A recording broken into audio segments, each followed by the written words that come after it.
Fala pessoal do Explica Enem, aqui é o Marques de novo e vamos resolver uns exercícios que já caíram no Enem, em, em provas modelo Enem, sobre gravitação universal. De cara a gente vai perceber que não tem muito exercício sobre gravitação universal no Enem, não é um assunto que costuma cair, então eu não investiria toda a minha energia nesse tipo de questão. Se você tiver muita dificuldade na gravitação universal, que costuma ser uma matéria um pouco mais difícil mesmo, devido ao seu alto grau de algebrismo, não é uma coisa que se entende fácil de primeira, né? Se tiver muita dificuldade, eu não investiria tanto esforço assim nessa matéria. Ela teve exercícios em 2012, 2009 e 2011, somente. Faz 8 anos que não cai uma questão de gravitação. E se cair, duvido que caia mais de uma questão, então não se desesperem.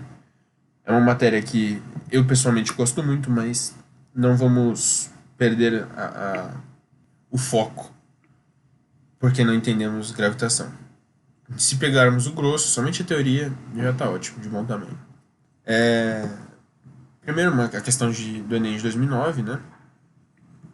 Uma questão teórica sobre a história da gravitação universal, que fala justamente isso. Na linha de uma tradição antiga, o astrônomo grego Ptolomeu afirmou a tese do geocentrismo, segundo a qual a Terra seria o centro do universo, sendo que o Sol, a Lua e os planetas girariam em seu redor em órbitas circulares. A teoria de Ptolomeu resolvia de modo razoável os problemas astronômicos de sua época.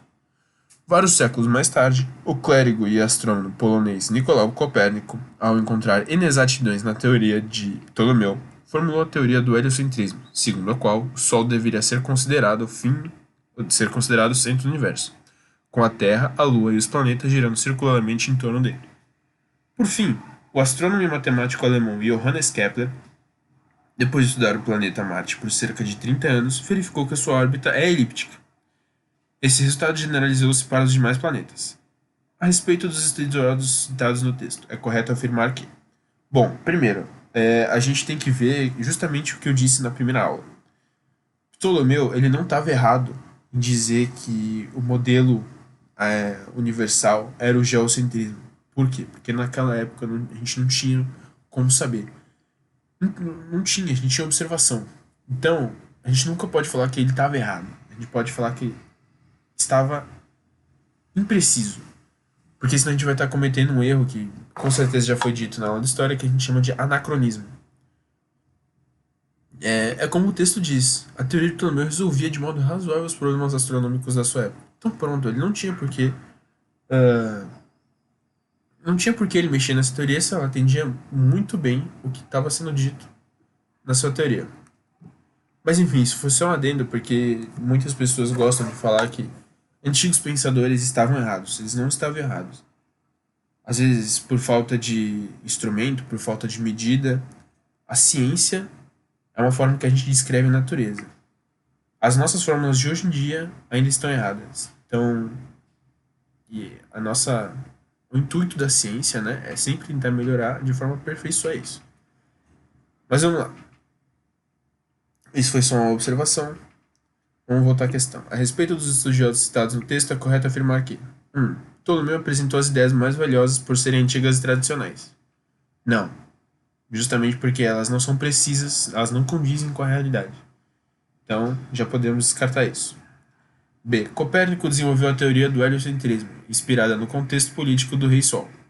Assim como eu disse na nossa aula, Copérnico não desenvolveu. Devido ao seu alto prestígio, ele foi um dos principais idealizadores dessa proposta, mas não foi ele que desenvolveu. Copérnico viveu em uma época em que a pesquisa científica era livre e amplamente incentivada pelas autoridades. Assim como eu disse, o século XVII, dos 3 cientistas do século XVII que eu apresentei na aula teórica, 2 foram julgados por heresia, então com certeza não era incentivado pelas autoridades. Né? Um deles foi queimado por falar que a Terra não era o centro do universo, e o outro foi mantido em cárcere privado, né, na própria casa durante o resto da vida, por desacatar as autoridades religiosas da época. D. Kepler estudou o planeta Marte para atender às necessidades de expansão econômica e científica da Alemanha. Não, ele estudava porque justamente A ciência é isso, né? A ciência são cientistas que observam e tentam entender as leis. Não tem nada a ver com isso. E Kepler apresentou uma teoria científica que, graças aos métodos aplicados, pôde ser testada e generalizada. Exatamente. Foi o que eu disse na nossa última aula. Que as leis de Kepler foram tão essenciais, mas tão essenciais que elas são usadas até hoje. E elas foram usadas para desenvolver toda a teoria da gravitação universal de Einstein. Então, alternativa E. Os tipos de questão que caem no Enem são mais ou menos nesse estilo. Uma ou outra cai em conta. E as contas são basicamente aplicação de fórmula que vocês vão ver. É muito simples. Outra questão que caiu também em 2009. Duas questões no mesmo ano que comprovam que as questões são bem teóricas. Vamos lá. O ônibus espacial Atlantis foi lançado ao espaço com 5 astronautas a bordo e uma câmera nova, que iria substituir uma outra danificada por um curto-circuito no telescópio Hubble. Depois de entrar em órbita a 560 km de altura, os astronautas se aproximaram do Hubble. 2 astronautas saíram da Atlantis e se dirigiam ao telescópio. Ao abrir a porta de acesso, um deles exclamou: "Esse telescópio tem massa grande, mas o peso é pequeno." Vamos lá, o que é peso? Peso, assim como vocês já devem ter visto nas aulas de dinâmica, é massa vezes gravidade, né? Então a gente tem aqui peso é massa vezes gravidade. Isso aqui é justamente a força gravitacional, certo? A gente viu lá aquela formulazinha lá, Gzão vezes M. O que é o G? Gzão vezes Mzão sobre D ao quadrado. E o que é força? É Gzão vezes Mzão vezes Mzinho sobre D ao quadrado. Então isso daqui nada mais é do que a nossa força gravitacional. Isso é o nosso peso. Vamos voltar para a questão. A imagem retirada da questão 25 da prova do Enem de 2009 mostra o astronauta próximo ao telescópio Hubble. Considerando os textos e as leis de Kepler, pode-se afirmar que a frase dita pelo astronauta A se justifica porque o tamanho do telescópio determina sua massa, enquanto seu pequeno peso decorre da falta da aceleração da gravidade. B. Se justifica ao verificar que a inércia do telescópio é grande comparada à dele próprio, e que o peso do telescópio é pequeno porque a atração gravitacional, criada por sua massa, era pequena. C. Não se justifica, porque a avaliação da massa e do peso dos objetos em órbita tem base nas leis de Kepler, que não se aplicam a satélites artificiais. D. Não se justifica, porque a força-peso é a força exercida pela gravidade terrestre, neste caso sobre o telescópio, e é responsável por manter o próprio telescópio em órbita. E. Não se justifica, pois a ação da força-peso implica a ação de uma força de reação contrária, que não existe naquele ambiente. A massa do telescópio poderia ser avaliada simplesmente pelo seu volume. Bom, já podemos dizer que C, D e E estão erradas, certo? Porque justamente se justifica. Porque a massa de um objeto, ela é uma característica do próprio objeto, ela não depende de nada.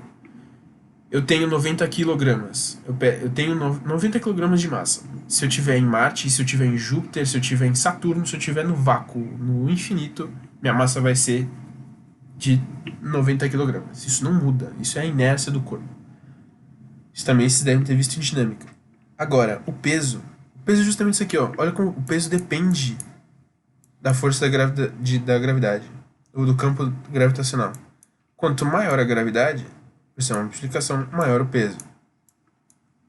E vice-versa. Quanto menor a gravidade, menor o peso. Então vamos a isso para a gente poder ver essa questão, né? Deixa eu colocar aqui. Então aqui não é a C, não é a D, não é a E. Pode ser a A ou a B. Se justifica porque o tamanho do telescópio determina a sua massa. Isso aqui é uma mentira, né? Porque depende muito da densidade. O tamanho não justifica nada. A gente pode ter uma pessoa que tem 1,70 m e pesa 90 kg, e pode ter uma pessoa com 1,90 m que pesa 90 kg também. Então, a A está errada, a alternativa B é a correta. Porque justamente a massa é justamente o que fala a inércia do corpo. A inércia do corpo é o que calcula a sua massa, é o índice de inércia, é a massa. Quanto mais massa, mais difícil é você mover um objeto, é a inércia dele. Um telescópio tem toneladas e toneladas de massa e a gente, sei lá, a gente tem na média 70, 100, de 70 a 100 quilos.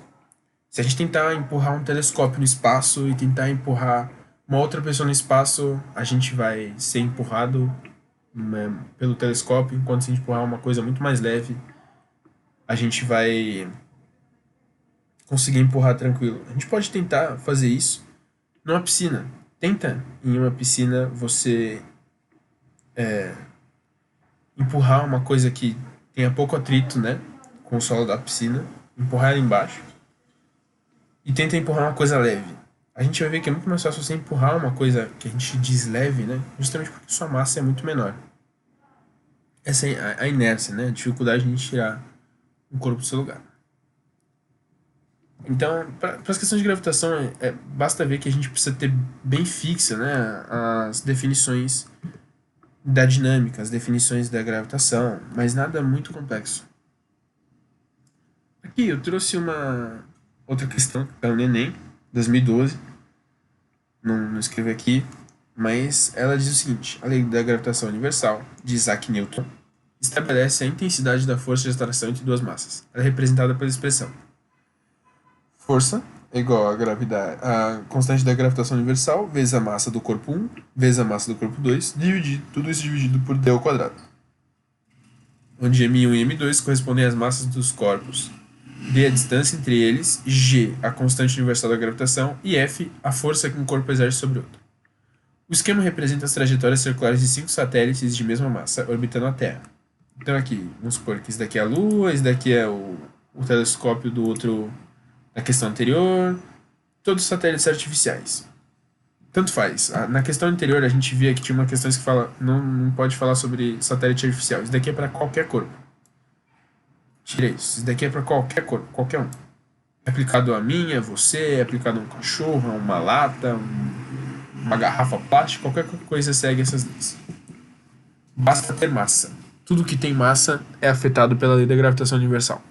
Qual gráfico expressa as intensidades das forças que a Terra exerce sobre cada satélite em função do tempo? Geralmente, nas questões, eles vão desconsiderar as forças entre os próprios satélites, porque isso ficaria muita conta, muito difícil de calcular. E o objetivo do Enem é esse, né? O objetivo do Enem é testar seus conhecimentos básicos. Então aqui, vamos lá. Logo de cara também, a gente pode ver que, como se trata de uma trajetória circular, ele diz, né? Trajetórias circulares, a distância entre os satélites e a Terra é constante. Ora, a massa é constante. A massa da Terra é a massa do satélite. A distância é constante, porque é uma circunferência, né? A definição de circunferência é que todos os pontos são equidistantes, né? Tem a mesma distância do centro. Então a distância é a mesma. O g é uma constante da gravidade. Então aqui, nenhuma dessas em que a força varia, tá vendo aqui? A força aqui variou com o tempo. No tempo 1 ela tá aqui e no tempo 2 ela tá maior. Então já podemos tirar a C, a D, a C e a E. Não pode ser nenhuma dessas três. Ficamos novamente com A e B. Vamos ver agora. A força é tão maior quanto menor for a distância.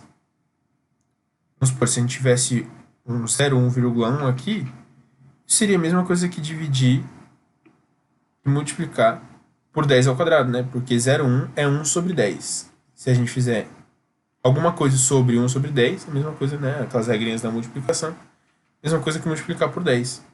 Então, quanto maior a distância, menor a força.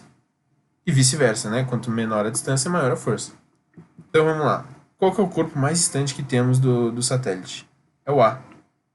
Então esse é o que vai ter a menor força agindo, que a Terra vai estar agindo. Então já podemos tirar A. A alternativa certa é a letra B. A força é a menor que tem aqui, né? Porque está mais distante. E E, que é o corpo mais próximo, é o que sofre a maior força. E todas constantes em relação ao tempo. Então, alternativa B, questão tranquila. Aqui é uma questão para a gente poder calcular a terceira lei de Newton de uma forma mais... para poder entender, né, como é que a gente usa essa terceira lei de Newton. Já que dá mais conta, né? Vamos lá. Calcule aproximadamente o período de rotação de um satélite artificial da Terra, cujo raio de órbita é 2 vezes menor que o raio da órbita da Lua. Considere que o período de rotação da Lua ao redor da Terra é igual a 28 dias. Vamos lá. Primeiro, a gente tem aqui a terceira lei de Kepler, né? T² sobre R ao cubo para Isso é muito importante. Corpos orbitando o mesmo corpo. Isso aqui é muito importante. A gente não pode confundir e achar que se a gente fizer com a Lua em relação a alguma coisa orbitando o Sol, não pode. Você não pode comparar isso, vamos supor. Ele pede se tivesse pedindo aqui, acha a relação entre a órbita da Lua e de Saturno. Não pode, porque a Lua orbita a Terra e Saturno orbita o Sol. Então aqui a gente só pode falar, se ele falar assim, o corpo 1 e o corpo 2 orbitam a Terra. Eu posso. O corpo 1 e o corpo 2 orbitam o Sol. Posso. O corpo 1 orbita a Terra, o corpo 2 orbita o Sol. Não posso. De jeito nenhum. Isso é muito importante a gente saber. A gente tem essa relação aqui, como relação constantes, né? Constante para o mesmo corpo celeste. A gente tem aqui o período da Lua ao quadrado sobre o raio da Lua ao quadrado, ao cubo, é igual ao período do satélite ao quadrado sobre o raio do satélite ao cubo. A gente tem do exercício o quê? O período da Lua é 28 dias, né? O período está aqui. A gente tem que o raio de órbita do satélite é 2 vezes menor, então é metade, né? Aqui, o raio da Lua dividido por 2. E fazendo alguns algebrismos, né? A gente vai cortar esse R com esse R. Aqui vai ficar 1 sobre 2 ao cubo. Isso daqui é 1 sobre 8. Eu passei esse 1 sobre 8 dividindo, multiplicando 28. Então eu tenho que o T satélite ao quadrado é 28 ao quadrado dividido por 8. Tirando a raiz, isso daqui não vai cair no Enem, isso daqui é só pra gente entender direitinho como é que funciona. Porque eu acho muito importante a gente saber isso aqui. Isso aqui é o que eu quero que vocês tirem dessa questão. Mais do que qualquer coisa. Errar matemática acontece. A gente que faz engenharia, a gente que faz matemática, a gente erra a conta também. Não tem problema errar a conta. O problema é não saber a teoria. Essa relação aqui, aí fica com T satélite ao quadrado igual a 28 ao quadrado dividido por 8. E a gente tem que o período desse satélite é aproximadamente de 9,89 dias, mais ou menos 10 dias. Então, se um corpo orbita a Terra nessas relações aqui com o raio da metade do raio da Lua, ele vai completar um ciclo ao redor da Terra em mais ou menos 9, uma última questão. O astrônomo alemão Johannes Kepler, adepto do sistema heliocêntrico, desenvolveu um trabalho de grande vulto, aperfeiçoando as ideias de Copérnico. Em consequência, ele conseguiu estabelecer 3 leis sobre o movimento dos planetas, que permitiram um grande avanço no estudo da astronomia. O estudante, ao ter tomado conhecimento das leis de Kepler, concluiu as proposições a seguir. 1. Para a primeira lei de Kepler, lei das órbitas, o verão ocorre quando a Terra está mais próxima do Sol, no inverno, quando ela está mais afastada. 2. Para a segunda lei de Kepler, as leis das áreas, a velocidade de um planeta X em sua órbita diminui à medida que ele se afasta do Sol. 3. Para a terceira lei de Kepler, ou lei dos períodos, o período de rotação de um planeta em torno do seu eixo é tanto maior quanto maior o seu período de revolução. Vamos lá, a primeira aqui a gente já pode falar que é mentira, né? Porque se fosse assim, o planeta Terra inteiro estaria no verão quando estivesse perto, e o planeta Terra inteiro estaria no inverno quando estivesse longe. O que é mentira, né? Devem ter visto nas aulas de geografia. E quando o hemisfério norte do planeta está no verão, a gente do hemisfério sul está no inverno. E quando o hemisfério norte está no inverno, a gente do hemisfério sul está no verão. Então, o que acontece? O que acontece é o seguinte: o verão e o inverno, eles têm relação com a inclinação do planeta Terra em relação ao Sol, e não com a distância. Então, essa daqui a gente já pode tirar. As aulas de geografia com certeza vão falar isso daqui muito bem, mas isso daqui é uma mentira. 2. Para a segunda lei de Kepler, lei das áreas, a velocidade de um planeta X em sua órbita diminui à medida que ele se afasta do Sol. Isso a gente viu na aula, isso daqui é uma verdade, porque ele percorre, né, a velocidade aerolar, uma palavra difícil, velocidade diária, é constante do planeta em torno do Sol, mas a velocidade linear dele, ele varia. Quanto mais próximo do Sol, quanto mais próximo, né, que ele está sendo quanto mais próximo do Sol, mais rápido, quanto mais longe do Sol, mais devagar. 3. Para a terceira lei de Kepler, o período de rotação de um planeta em torno do seu eixo é tanto maior quanto for seu período de revolução. Isso aqui é outra besteira, né, porque a gente viu que um período de rotação, um período de revolução, não tem nada a ver com um período de rotação. O planeta pode estar rodando a trilhões de quilômetros por segundo em torno do próprio eixo, mas em relação a outro planeta, ele, em relação à sua órbita, ele pode estar bem devagar. O que acontece com Plutão? Ele tem um dia bem longo. Minto, é o que acontece com Mercúrio. Ele tem um dia bem longo, mas o seu ano é muito rápido. Então isso aqui é mentira. Então apenas a proposição 2. E é isso, pessoal. Essa foi a nossa aula de exercícios. Como eu disse, a parte de gravitação do Enem não é uma parte que cai muita conta, que a gente tem que se preocupar muito com conta. A gente tem que lembrar as fórmulas, até porque a fórmula da gravitação universal é uma fórmula difícil de se decorar, aquele valor da constante. Mas se você souber as relações, né, saber que aumentando a massa, aumenta a força, aumentando a distância, diminui a força, diminuindo a distância, aumenta a força, você consegue com certeza garimpar umas boas questões, caso elas caiam. E podem ter certeza que qualquer questão que vocês viram, a partir dessas aulas de exercício, que vocês virem a partir de agora, depois dessas aulas de exercício e dessa aula teórica, vocês com certeza vão conseguir matar. Obrigado.